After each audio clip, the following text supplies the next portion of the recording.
آج ہم ڈسکس کرنے والے ہیں سورۃ الفاتحہ جو ہم سبھی پڑھتے ہیں، اس کے وہ راز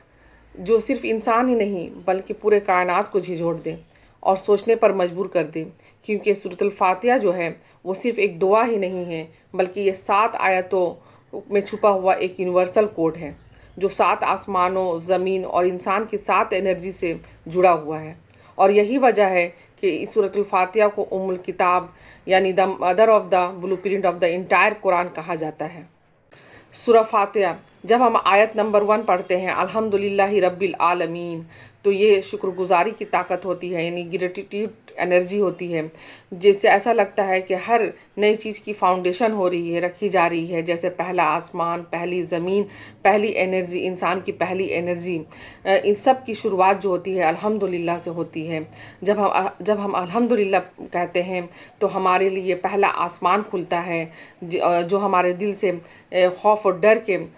تمام جڑوں کو ختم کر دیتا ہے۔ اور سائنس کے حساب سے اگر ہم دیکھیں تو اسے گریٹیٹیوڈ ریوائرز دا برین کہا جاتا ہے، جو ہمارے الحمدللہ کہنے سے ہمارے دماغ کے تمام منفی یعنی نیگیٹو تھاٹس کو بدل کر ختم کر کے اسے پازیٹیو انرجی یعنی پازیٹیو تھاٹس میں تبدیل کر دیتی ہے۔ آیت نمبر 2 میں جب ہم پڑھتے ہیں الرحمن الرحیم تو یہ مرسی اینڈ کمپیشن انرجی ہوتی ہے، یعنی نرمی اور رحم کی طاقت، جو ہمارے لیے دوسرا آسمان کھولتا ہے جو رحمت کے نور سے بھرا ہوتا ہے، اور یہ ہماری دل کی سختی کو ختم کر کے دل کو نرم بناتی ہے اور شفا کا کام کرتی ہے۔ اس کا مطلب ہم یہ کہہ سکتے ہیں کہ یہ ہمیں یہی بتانے کی کوشش کرتی ہے کہ ہم اپنی سختی کو، اپنی چڑچڑاہٹ کو ختم کر کے رحم اور ہمدردی کے راستے کو اپنائیں۔ آیت نمبر 3 میں جب ہم کہتے ہیں کہ مالک یوم الدین، تو یہ جسٹس اینڈ ڈیسٹینی انرجی ہوتی ہے، اور ہمارے لیے تیسرا آسمان کھلتا ہے جو انصاف اور حساب کا ہوتا ہے۔ اور یہاں پر ہمیں یہ شعور ملتا ہے کہ کوئی بھی عمل بیکار ضائع نہیں ہوتا۔ اگر ہم نے کوئی ظلم کیا ہے تو وہ بھی چھپا نہیں ہے، اس کا بھی ہمیں اجر ملنے والا ہے۔ اگر ہم کوئی نیکی کیے ہیں تو اس کا بھی اجر ملنے والا ہے۔ ہم آسان زبان میں یہ کہہ سکتے ہیں کہ جیسے ہم سائنس میں ہم یہ پڑھتے ہیں کہ نیوٹن کا 3rd لا ہر عمل کا برابر اور مخالف رد عمل ہونے والا ہے، ٹھیک اسی طرح سے ہم نے جو بھی کام کیا ہے وہ دنیا سے تو چھپا ہوا ہے لیکن اللہ سے چھپا ہوا نہیں ہے، تو اس کا ہر ایک عمل کا ہم کو حساب دینا ہے۔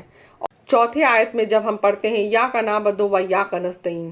تو ہم چوتھے آسمان میں داخل ہوتے ہیں، ہمارے لیے چوتھا آسمان کھلتا ہے، اور یہ جو دروازہ ہوتا ہے، یہ آسمان جو ہوتا ہے وہ حقیقی بندگی کا ہوتا ہے، اور اس میں انسان اعلان کرتا ہے کہ ہم تجھ سے ہی تیری عبادت کرتے ہیں اور تجھ سے ہی مدد مانگتے ہیں، اور ایک طرح سے وہ اللہ کے سامنے اپنے آپ کو سرنڈر کر دیتا ہے اور سارے ایگو ختم ہو جاتے ہیں، اور یہ آیت انسان کو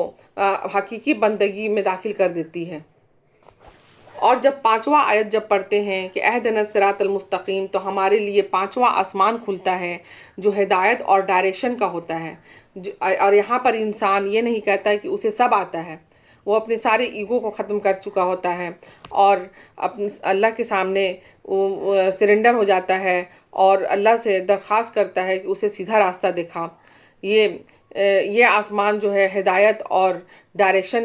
کا ہے، جو ہمیں سیدھا راستہ دکھانے کی تلقین کرتی ہے۔ اور جب 6ٹھی آیت میں جب ہم پڑھتے ہیں کہ صراط الذین انعمت علیہم، تو ہم 6ٹھے آسمان میں داخل ہوتے ہیں۔ یہ آسمان ہے right company and right path, یعنی اچھے صحیح صحبت اور صحیح راستے کے لیے ہم اللہ سے انسان یہاں پر دعا کرتا ہے کہ ہمیں ایسا راستہ دکھا۔ یہ آیت یعنی انسان کو غلط صحبت اور غلط راستے کو چھوڑ کر درست کر کے اسے اچھے لوگوں کے ساتھ اچھے صحبت میں اٹھنا بیٹھنا اور صحیح راستے میں چلنے کی تلقین کرتی ہے۔ اور جب ہم 7واں آیت پڑھتے ہیں یعنی غیر المغضوب علیہم، تو ہمارے لیے 7واں آسمان کھلتا ہے اور ہم 7ویں آسمان میں داخل ہوتے ہیں، اور یہ آیت جو ہے وہ انسان کے لیے انڈائریکٹ طور پر 3 کام کرتا ہے، جس میں بندہ اللہ سے یہ درخواست کرتا ہے کہ ہمیں ان لوگوں سے بچا جو حق جاننے جانتے ہوئے بھی، حق پہچانتے ہوئے بھی اپنے فائدے اور اپنے غرور کی وجہ سے کے خاطر اس کا انکار کرتے ہیں۔ اور دوسرا، ہمیں ان لوگوں سے بھی بچا جو نیت کے تو ٹھیک ہوتے ہیں لیکن لا علمی کی وجہ سے بھٹکتے رہتے ہیں۔ اور تیسرا یہ کہ یہ جو آیت ہے وہ حق اور باطل کے بیچ میں ایک واضح طور پر ایک لکیر ہے جو انسان کو صحیح اور غلط کی پہچان کرواتی ہے۔